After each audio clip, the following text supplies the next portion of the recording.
नमस्कार। आज का हमारा विषय है हमारी कुंडली का तीसरा भाव, यानी जिसे तृतीय भाव भी कहा गया है और सहज भाव भी इसी को कहते हैं। तो वैदिक ज्योतिष में बृहदपाराशर होरा शास्त्र नाम की एक पुस्तक आती है और उसमें तृतीय भाव के लिए कहा गया। देखिए यहाँ जो है तृतीय भाव, जहां पर हमने उंगली रखी हुई है, यह कुंडली का तीसरा भाव होता है और इसके लिए कहा गया है कि विक्रमं भृत्य भ्रात्रादि चोपदेश प्रयाणकम पित्रौर्वै मरणं विप्र दुश्चिक्या च निरीक्षेत। अर्थात कुंडली का जो तीसरा भाव है, इससे किन किन चीजों का विचार किया जाता है, यानी किस किस विषय का विचार करते हैं। तो कुंडली का जो तीसरा भाव है उससे नौकर के विषय में विचार करते हैं। छोटा भाई यानी भाई जो होता है वो बड़ा भाई भी होता, छोटा भाई भी होता, तो इसका जो तृतीय भाव है यहां से छोटे भाई का विचार करते हैं।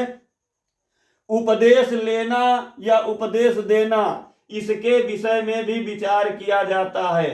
यात्रा आदि का विचार भी तीसरे भाव से करते हैं।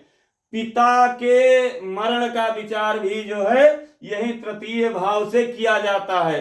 अब भावों का जो विचार है वह इस पर निर्भर करता है कि इसके जो तीसरा भाव है या कुंडली के जो 12 भाव होते हैं उसमें कोई भी भाव है उसमें राशि कौन सी लिखी हुई है। कुंडली में जो संख्याएं आप लोगों ने देखा होगा कि लिखी रहती हैं, कहीं 1 लिखा है तो कहीं 5 लिखा है, कहीं 7 लिखा है।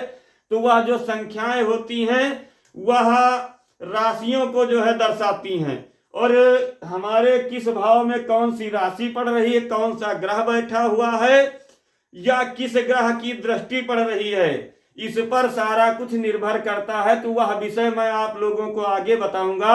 अभी सिर्फ मैं थोड़ा थोड़ा ये बता रहा हूं कि कुंडली के किस भाव से किस चीज का विचार किया जाता है। तो हमारा आज का तीसरा भाव। मिलते हैं अगले वीडियो में अगले विषय को लेकर के। तब तक के लिए नमस्कार। आप लोगों का दिन मंगलमय हो। आप लोग वीडियो को देखिए और आनंद लीजिए।